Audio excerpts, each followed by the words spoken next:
মানে আধা আধা ধাপ, আধার একটা ধাপ, সেই ধাপটা আছে। এরপর মনে করেন চিনি ছাড়া একটু মানে কটকট হইছে, আবার চাপাতিও নাই, মানে সব মিলে গিয়া অস্থির একটা আদা পানি, আদা গরম পানি। অস্থির লাগতেছে, ধাপটা অনেক সুন্দর হইছে, আমরা বেশি বেশি তৈরি করে খাই। কি হইলে ব্যাচেলার বলছেন, ব্যাচেলার চিনি মিনি লাগে না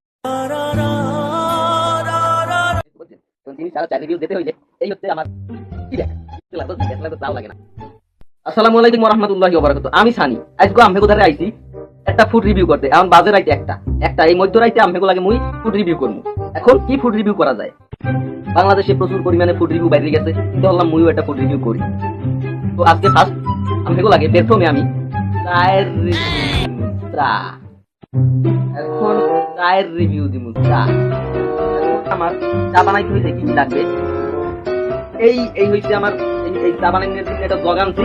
এই জগে প্রথমে কি করবো? জগে প্রথমে মনে করেন পানি ঢালবো, ঠিক আছে? এটা আমি দেখাই জগে প্রথমে পানি ঢালতে হইবে। পানি ঢাললে গরম করতে হইবে। এই মনে করেন এই পানি ঢালছি, পানি ঢালিয়ে এখন গরম করব। গরম করে তারপরে যা যা দেওয়া লাগে এই দিয়ে আমি রিভিউ দিব, ঠিক আছে?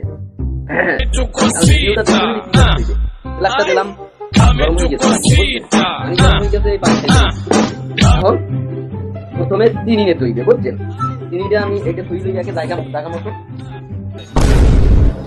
কি হইলে ব্যাচেলার বলছেন, ব্যাচেলার চিনি লাগে না, বুঝছেন? চিনি সারা চায়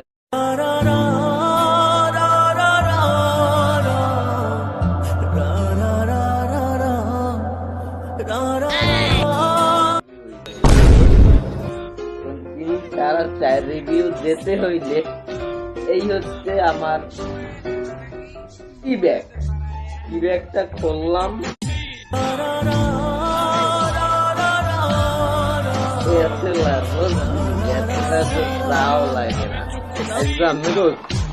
আদা দিয়ে গরম পানির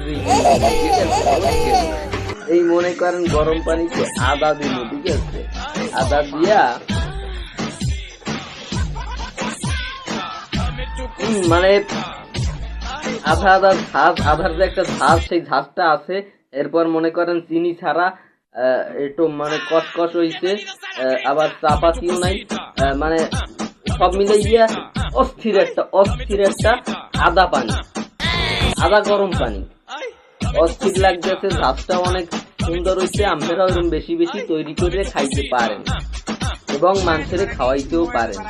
আজকে আমার ফুড রিভিউ এই পর্যন্ত। আসসালামু আলাইকুম ওয়া রাহমাতুল্লাহি ওয়া বারাকাতুহু। আবার পরে আপনাগুলাকে অন্য একটা বিষয় লই দেখা হইবে। আল্লাহ হাফেজ।